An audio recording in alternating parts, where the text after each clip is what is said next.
From trading away Luka Dončić in Dallas to ruining Suns in Phoenix, new owner syndrome has struck Los Angeles. But can Luka Dončić dodge the corporate curse and lead the Lakers to a championship takeover? I don't give a damn if it was Jesus Christ owning the Lakers. It would still be the same standard, meaning that it's championship or bust. And so now you start this new era of the official era of Luka Dončić has officially started. And now he's on the clock because the Laker fan base, they're spoiled. You know, they're built on championships. Yeah, and look, the middle of the pack doesn't mean anything to Luka Dončić either. He's been to the finals. He's gotten a taste of that. That's the standard that he holds himself to. That's the standard he's going to hold the franchise to, and that's why he pushed so hard to go get the big. Now, look, they paid a premium for Walker Kessler in money and in draft picks, and he comes in L.A. with some pressure on his shoulders, okay? It's a great situation for a big man getting to run, pick and roll with Luka Dončić, but the pressure comes on the other end of the floor. He better be a top 5 defender in the NBA this season because he is the only good defender in that Lakers starting lineup. It is on Kessler to clean up a whole lot of messes on that end of the floor to give the Lakers a chance to be in a conversation that goes beyond a second-round type of team. And you said it, Tim, they gave up a lot. But on-court flaws are just the beginning of LA's nightmare. What happens when new owners demand sudden changes? Look at the trade that banished Luka from Dallas. Because history says when you get new ownership in the NBA, it doesn't go well. I believe it was Bill Simmons who coined the phrase new owner syndrome. That is a very real, a very spectacular thing. Most recently, we saw it happen in Dallas. Patrick Dumont comes in. Team had just made the NBA Finals, and less than a year later, Nico Harrison's in his ear like Littlefinger, has him trade away Luka Dončić. Why? Because he thought he needed to shake things up. Before that, Mat Ishbia in Phoenix. Apologies to Bree. She's nodding there in agreement. He shows up. He's like, you know what? I got to make a splash. I got to make something happen. I need to put my fingerprints on this team. Let me trade away Mikal Bridges, Cam Johnson, all of our picks for Kevin Durant. Then I'm going to double down a year after and trade whatever other picks I have for Bradley Beal. They had to dump both of those guys unceremoniously just to get back into the black, and they're probably stuck in playing purgatory. Before that, Joe Tsai in Brooklyn buys the team, and he's like, you know what? I got to make a splash. First thing I'm going to do, I am going to sign Kyrie Irving and Kevin Durant in free agency. KD off an Achilles injury. Kyrie, of course, couldn't predict COVID. That was a whole different ball of wax. But then we did this. I'm going to double and triple down. I am going to trade for James freaking Harden. I think those guys played about 8 games together before it was all broken up again. Alex Rodriguez in Minnesota, a team that just made the Western Conference Finals. He says, you know what I'm going to do? I am going to trade away Karl Anthony Towns because I can't afford to pay the luxury tax. I'm not going to do it. And if you are the Lakers and you have a team that is now being purchased by Kushner and Iger, you have to be very concerned because these guys, much like the previous owners, are going to be hell-bent to do one of two things. One, they're going to be like Ishbia and say, I am going to put my fingerprints on this team. I'm going to show you that I know better than most. That's why I'm so successful.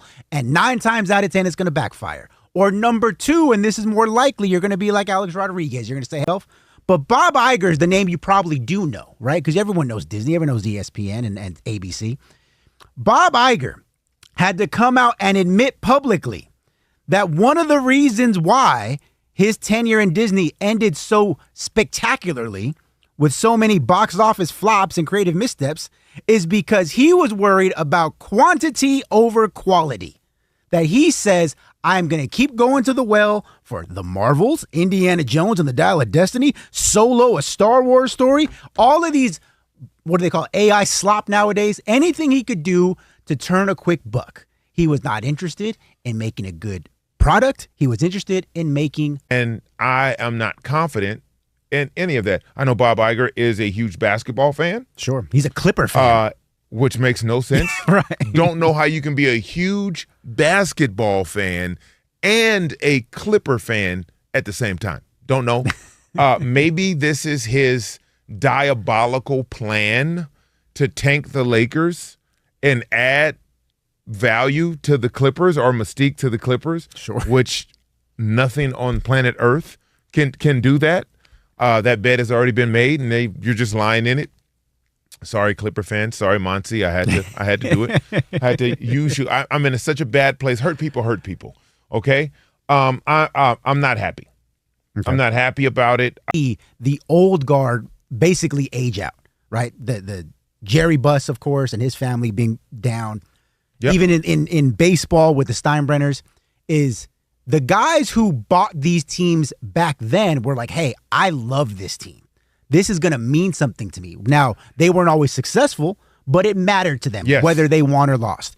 What you're seeing now with a lot of these hedge fund guys and investment guys and just straight up business. It's just business. It's just business. There is no emotional tie whatsoever to whether they win, whether they lose, as long as they are in the black. And that's not good. That's not a good thing. That's not a good thing. For over 4 decades, the Los Angeles Lakers were defined by a sacred family legacy built by Dr. 24.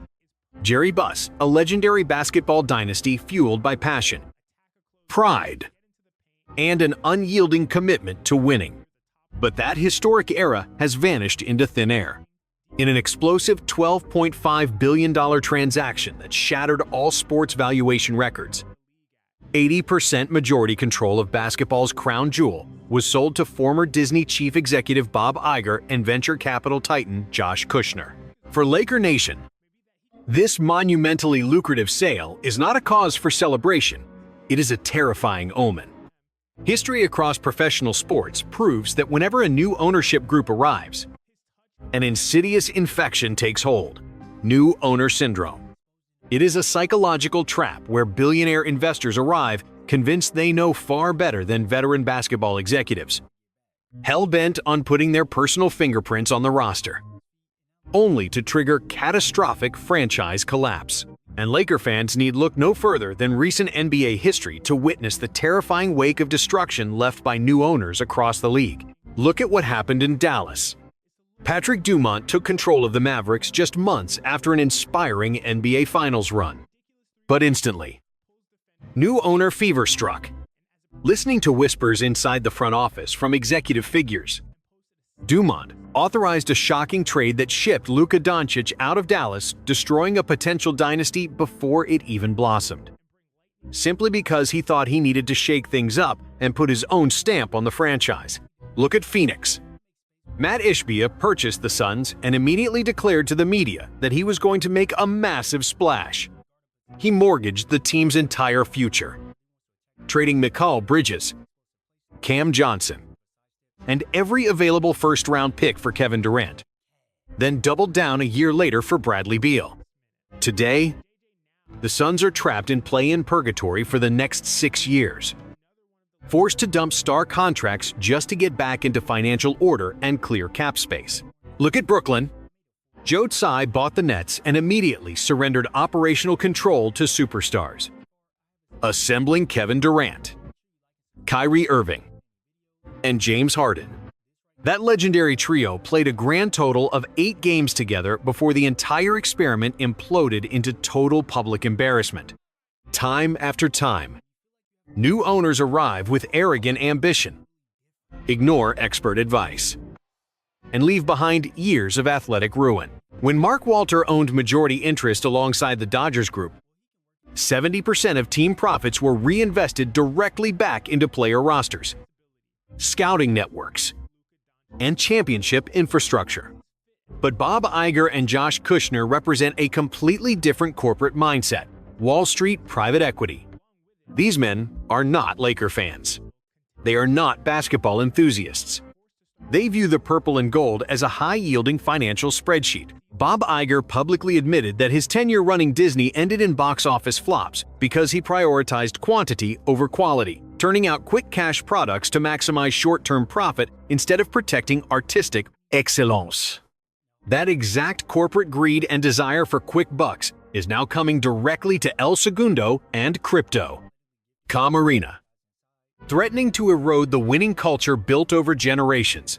When hedge fund investors write a $12 billion check, they do not care about tradition, player loyalty, or championship rings.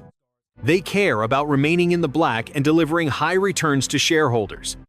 And when a franchise is run strictly by accountants, player development, veteran leadership, and roster depth are the very first things sacrificed on the altar of corporate profit. Here is the darkest twist of all. Bob Iger is a well-documented, die-hard fan of the Los Angeles Clippers. Sports analysts across Southern California are openly raising a terrifying question. How can a lifelong Clippers supporter suddenly buy 80% of the Los Angeles Lakers? Is this a diabolical corporate ploy to strip the Lakers of their historic aura, cut operational expenses, and elevate the Clippers as the premier basketball team in Los Angeles? While that may sound like extreme paranoia, when Wall Street executives take the wheel, bizarre front office interference and cost-cutting measures are guaranteed to follow. Head coach J.J. Redick and general manager Rob Pelinka are entering a treacherous minefield. Operational control remains with Genie Bus for now, but with new billionaire owners lurking in the luxury suites. Every single coaching decision, substitution, and roster move will be subjected to intense corporate micromanagement and scrutiny. While corporate titans clash in executive boardrooms, the hardwood reality remains brutal and uncompromising. As Kendrick Perkins warned on national television, Laker Nation does not care if Jesus Christ owns the team. The standard in Los Angeles is championship or bust. The official era of Luka Dončić has begun, and he is on a ticking clock. Luka is surrounded by offensive firepower, but defense remains a critical flaw.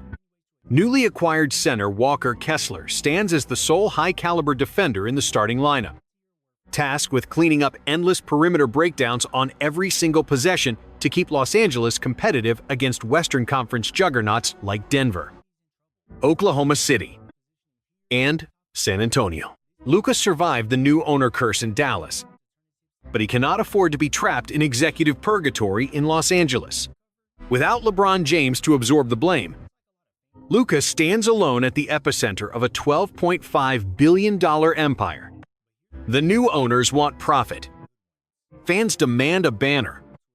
And the basketball world is watching to see if Luka Dončić can conquer new owner syndrome or watch his prime destroyed by corporate greed. Thank you for watching Sport Current. Don't forget to subscribe, hit the like button, and share this video to support the channel. Turn on notifications so you never miss the latest NFL and WNBA news, breaking stories, game updates, trades, and the biggest moments in American sports.